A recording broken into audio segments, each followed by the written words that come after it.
Cette vidéo vous est présentée par la boutique lilojeu.ca, un service personnalisé par une équipe de passionnés d'ici.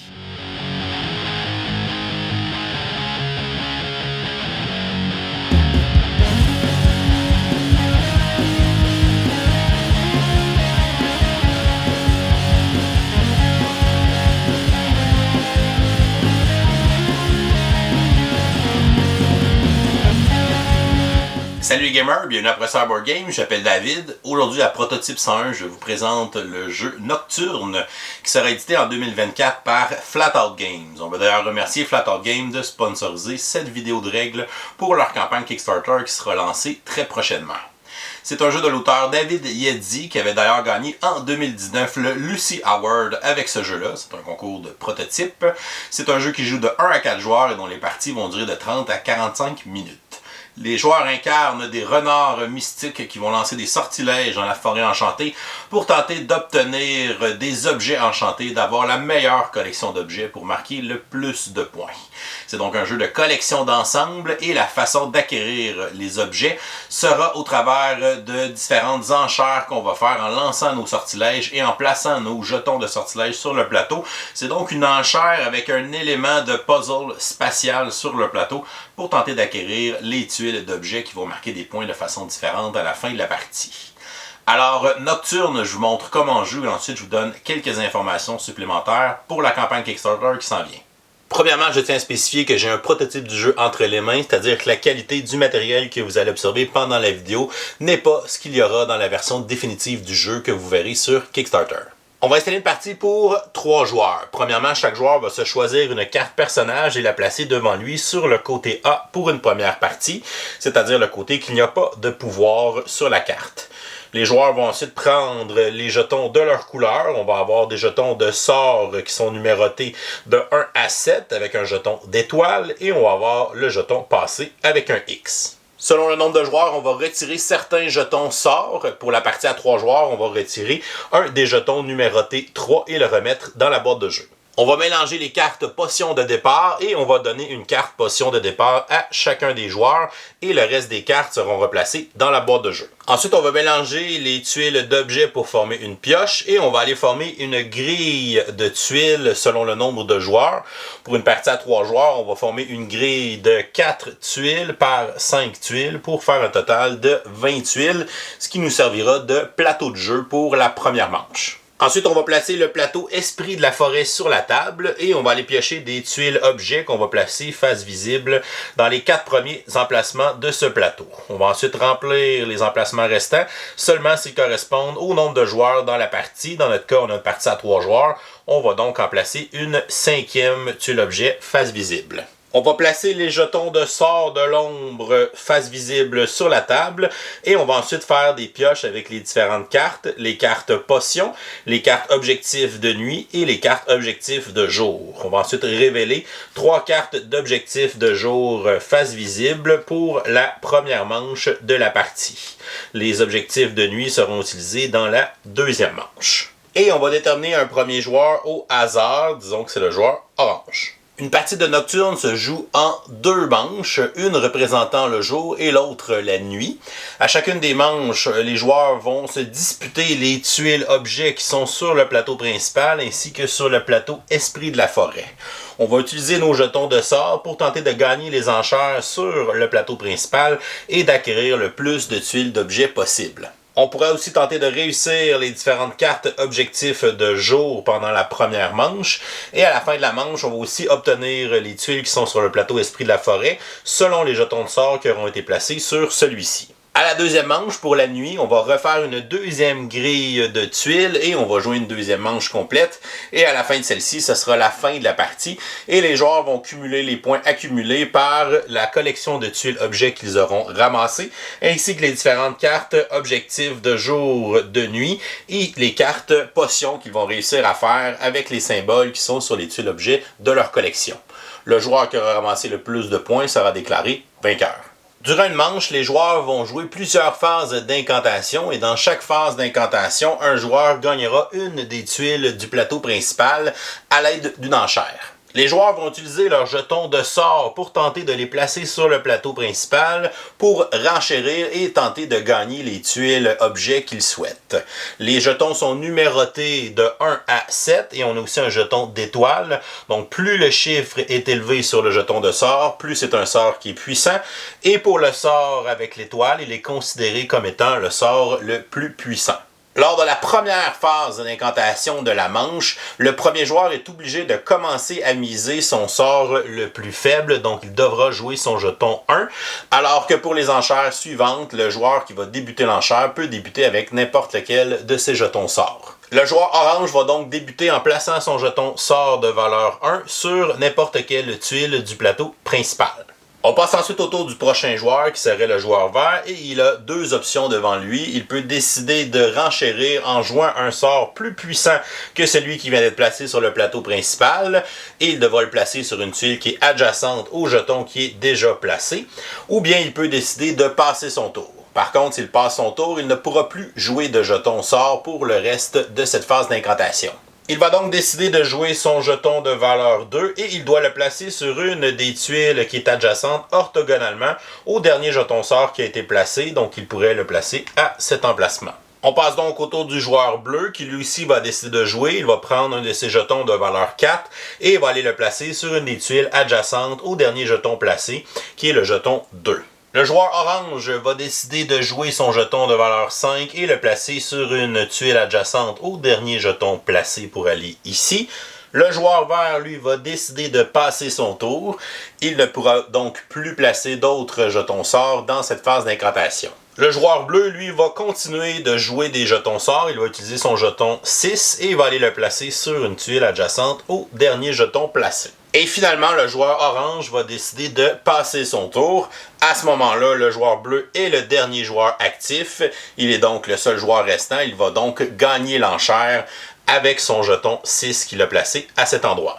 Une enchère va se terminer de plusieurs façons. La première, c'est si tous les joueurs ont passé leur tour sauf un joueur, comme dans notre cas ici avec le joueur bleu. La deuxième option, c'est si jamais un joueur décide de jouer son jeton d'étoile, comme c'est considéré comme étant le jeton le plus puissant, le joueur va automatiquement gagner l'enchère à l'emplacement où il va le mettre. Et troisièmement, si les joueurs ne sont pas capables de placer de jetons sorts sur des tuiles adjacentes puisqu'il n'y a pas d'emplacement disponible, cela va aussi les forcer à passer leur tour, ce qui va mettre fin à l'enchère. Le joueur qui a remporté l'enchère va gagner la tuile objet où se trouve son jeton le plus élevé. Donc ici, le joueur bleu va gagner la tuile qui est ici. Il va donc retirer la tuile et la placer dans sa zone de jeu, dans sa collection de tuiles, et elle lui rapportera des points à la fin de la partie. Ensuite, il va retourner son jeton avec lequel il a gagné son enchère de l'autre côté et il va rester à cet endroit pour le reste de la manche.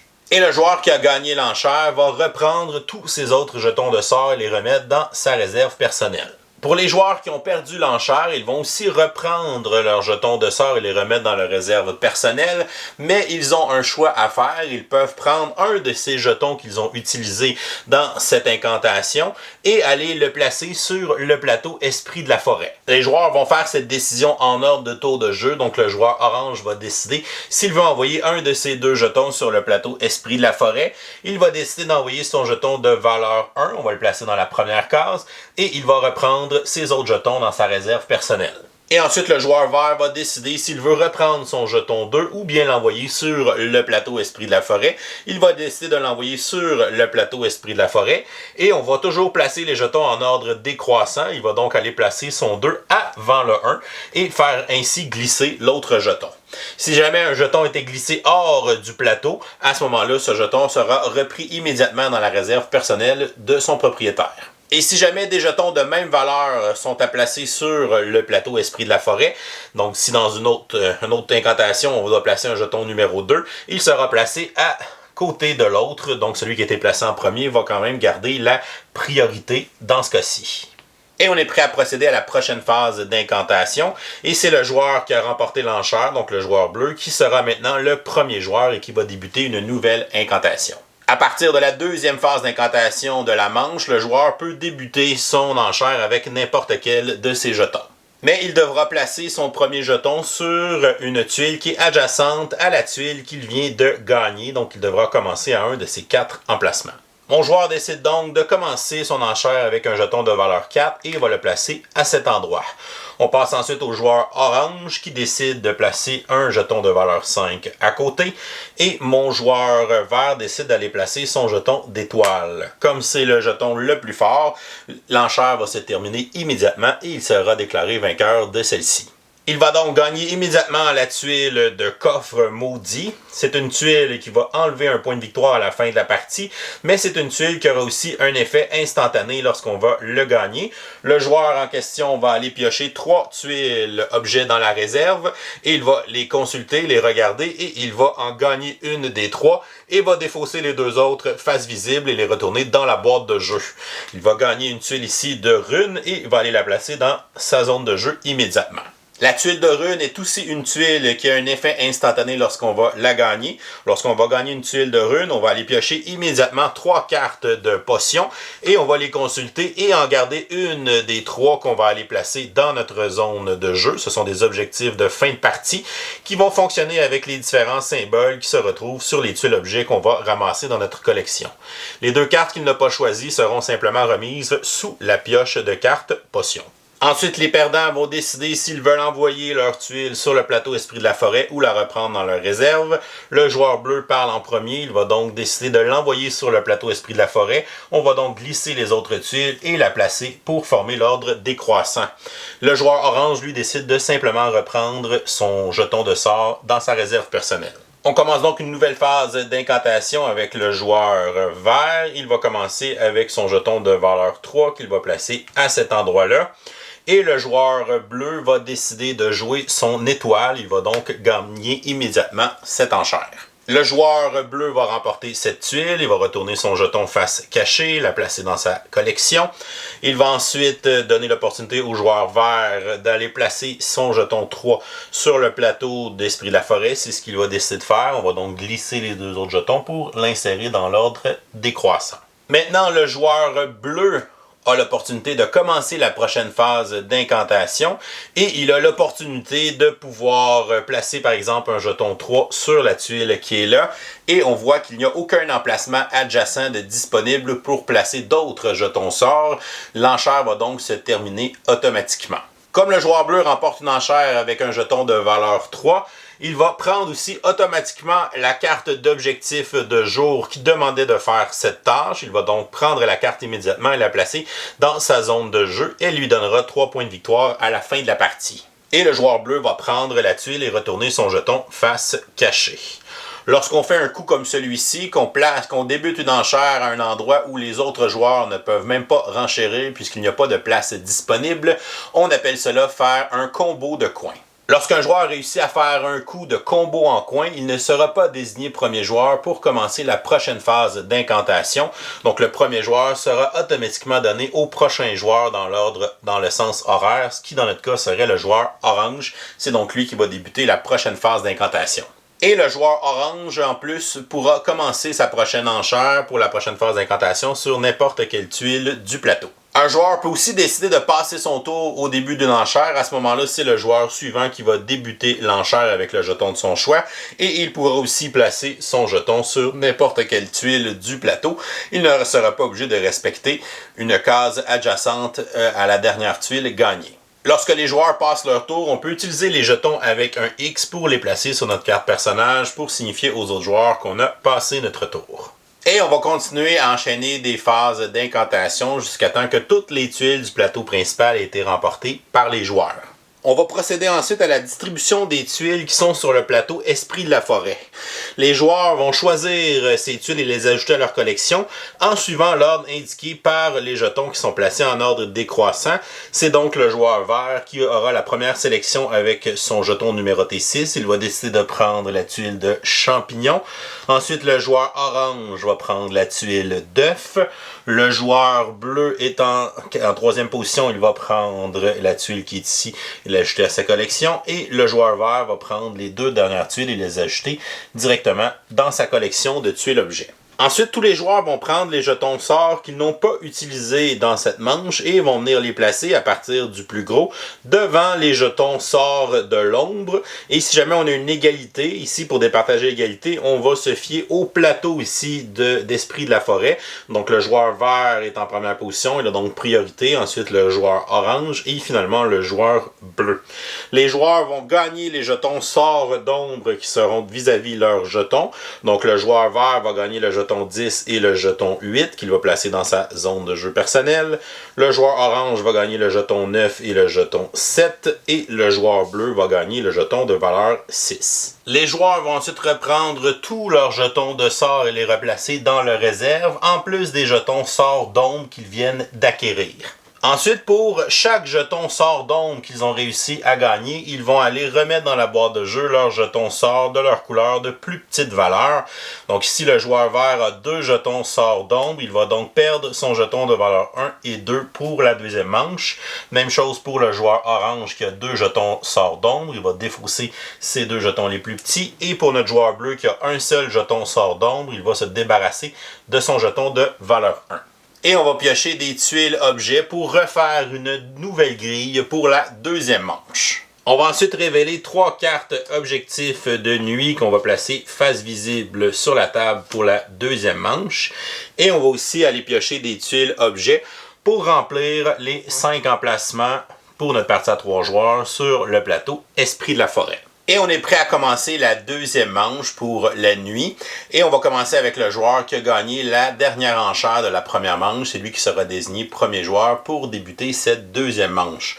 Comme c'est la première phase d'incantation de la manche, il sera obligé de jouer son jeton de sort de plus petite valeur pour débuter son enchère sur n'importe quelle tuile du plateau. La deuxième manche va se jouer presque de la même façon que la première. La seule différence, c'est que les joueurs sont maintenant en possession de jetons sorts d'ombre. Ce sont des jetons qui ont des hautes valeurs, donc les joueurs peuvent les utiliser pour les placer sur le plateau pour enchérir et tenter de gagner des enchères. Mais comme ce sont des jetons qui ne sont pas aux couleurs des joueurs, on ne peut pas décider de placer ces jetons sur le plateau Esprit de la Forêt et on ne pourra pas non plus compter ces emplacements pour pouvoir scorer les cartes d'objectifs de fin de partie qui demandent d'avoir le contrôle de certaines zones sur le plateau principal. Et lorsqu'on aura terminé la deuxième manche, lorsque toutes les tuiles du plateau principal auront été gagnées par les joueurs et qu'on aura distribué les tuiles du plateau Esprit de la Forêt, on est prêt à passer au décompte final des points. Premièrement, si le joueur possède une pierre qui permet de copier une tuile, il devra aller l'assigner à une de ces sortes de tuiles pour le décompte final. Dans mon cas, je vais aller l'assigner à mes plumes de phénix, donc ça va faire comme si j'en avais une troisième. On peut ensuite additionner nos points avec la feuille de score qui est fournie dans le jeu. Donc chaque type de tuile dans notre collection va marquer des points de sa façon. Premièrement, pour les tuiles de crâne, on va marquer simplement les points qui sont écrites sur les tuiles. Donc on a des tuiles de valeur 2, 3 ou 4. On va simplement les additionner pour marquer ces points. Pour les plumes de phénix, on va compter le nombre de plumes de phénix. Dans mon cas, j'en ai 3. Et on va se référer au petit tableau qui est sur la tuile. Donc pour 3 plumes, je vais marquer 8 points. Pour les champignons, on a 2 types de champignons. On a un type qu'on veut avoir un ensemble de 2 pour faire 9 points, puisque l'ensemble de 1 vaut 0. Et pour le deuxième type de champignons, les champignons jaunes, donc si on a dans notre ensemble un champignon, on va faire 3 points. Si on a 2 champignons, on fait 0. Mais si on en a 3, on va faire 13 points. Donc dans mon cas, j'ai un ensemble de chaque type de champignon. Je vais faire 9 points pour mes champignons bleus et 13 points pour mes champignons jaunes. Un joueur peut seulement faire plusieurs ensembles du même type de champignon s'il a au moins un ensemble de chaque type de champignon. On a ensuite les herbes qui sont identifiées par des lettres, donc qui vont représenter aussi une couleur et un dessin qui est différent. On doit donc avoir des types d'herbes qui sont différentes et selon le nombre qu'on va ramasser, on va marquer des points. Donc si j'ai un ensemble de 3 herbes différentes, ça va me donner 5 points. De plus, les herbes vont marquer des points de base. Donc, si j'ai 3 points de base pour chacune de mes tuiles d'herbes. Pour les œufs, leur valeur va dépendre si on est le joueur qui en a le plus dans la partie ou celui qui est en deuxième, troisième ou quatrième position. Dans mon cas, disons que je suis le joueur qui en a le deuxième plus, donc un joueur qui en a ramassé plus que moi. Donc à ce moment-là, en deuxième position, chacune de mes tuiles d'œufs va me rapporter 3 points. Pour le joueur qui est en première position, chaque tuile vaut 4 points. Pour le joueur qui est en troisième position, chaque tuile vaut seulement 2 points. Et le joueur en quatrième position, chaque tuile d'œuf va lui donner 1 point. Mes tuiles runes ne me donnent pas de points, mais elles m'ont donné des nouvelles cartes de potions. Donc j'ai 2 tuiles runes, je devrais seulement avoir 2 cartes de potions supplémentaires en plus de celles de départ. Et mon coffre maudit va m'enlever 1 point de victoire. On va marquer ici les points pour les objectifs de jour qu'on a réussi à ramasser. Donc la carte qui est ici vaut 3 points. On va ensuite valider les cartes de potions si on réussit à les faire. Si on a réussi à accumuler tous les symboles demandés par les potions sur les tuiles qui sont dans notre collection, en plus de notre personnage. Donc ici, on va avoir suffisamment de chaque symbole. Donc j'ai besoin de 3 champignons, j'en ai amplement. J'ai besoin de 4 plumes de phénix, j'en ai 3 sur mes tuiles, 1 sur mon personnage. J'ai besoin de 3 symboles d'herbe, j'en ai 3. J'ai besoin d'un crâne, j'en ai 2. Donc j'ai tous les symboles qui sont là. On ne peut pas utiliser le symbole d'une tuile sur plusieurs cartes. On doit avoir donc le bon nombre de symboles.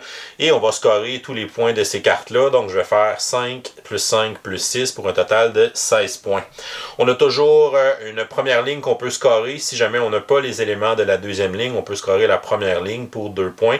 Et si jamais on a tous les éléments, à ce moment-là, on va faire 5 points. Et ensuite, on va scorer les points des cartes d'objectifs de nuit. Ce sont des objectifs que tous les joueurs peuvent scorer selon la position de leur jeton sur le plateau principal à la fin de la partie. Donc ici, on va marquer 2 points de victoire pour chaque jeton qui est dans les coins du plateau principal. Ici, 2 points de victoire pour chaque groupe d'exactement 2 qui sont adjacents sur le plateau principal. Et ici, 4 points si on réussit à avoir 3 jetons qui sont alignés en diagonale sur le plateau principal.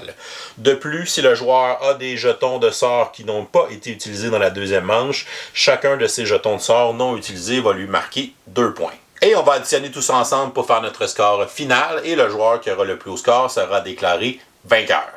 Et voilà, c'était les règles du jeu Nocturne. C'est un jeu qui sera lancé sur Kickstarter le 24 octobre 2023, donc la semaine prochaine. Donc vous pourrez consulter la page Kickstarter pour avoir plus d'informations sur le prix du jeu, les coûts de shipping et les différents ajouts, voir aussi le matériel final dans le jeu parce que j'avais quand même une version prototype entre les mains. Donc on vous laisse le lien pour la page Kickstarter dans la description sous la vidéo si ça vous intéresse de la consulter. C'est à noter aussi que le jeu aura différents modes et différentes variantes pour pouvoir changer nos parties d'une fois à l'autre. Notamment, on pourra jouer avec la variante avancée qui fait que nos cartes de personnages, on va les jouer de l'autre côté. Donc de l'autre côté, on aura un pouvoir qu'on pourra utiliser une fois dans la partie. Et si on l'utilise, on va retourner notre personnage de l'autre côté pour indiquer qu'il est utilisé. Mais si jamais on n'utilise pas notre pouvoir d'ici la fin de la partie, on va marquer 2 points de victoire supplémentaires dans le décompte final. On aura aussi un mode solo qui est en train de se faire développer, dans lequel on aura un petit deck d'automat qui va justement pouvoir simuler un adversaire qui va enchérir autour de nos mises pour pouvoir nous créer un puzzle particulier à chaque partie. C'est un automat qui va être simple à gérer et surtout rapide, donc ça sera un jeu de type puzzle qui sera jouable quand même en solo. Et on aura aussi un mode familial qui va dans le fond épurer un peu les règles et laisser tomber certaines règles pour rendre le jeu plus facile, plus accessible, pour pouvoir y jouer peut-être avec des enfants qui sont plus jeunes ou des gens qui sont un peu moins habitués aux jeux de société. Donc c'est des modes qui sont en développement, j'ai pas plus d'informations que ça, mais vous pourrez probablement trouver des informations directement sur la page Kickstarter du projet. Et voilà, c'est tout pour aujourd'hui. Si vous n'êtes pas encore abonné à la chaîne, vous pouvez cliquer ici, le petit bonhomme en bas, pour vous abonner. Sinon, vous pouvez nous suivre sur Facebook, Instagram à Professeur Board Game. Et si vous aimez les vidéos qu'on fait, vous pouvez nous supporter sur notre campagne Patreon qui vous donne aussi accès à notre serveur Discord. Je vous souhaite une excellente fin de journée et continuez de gamer.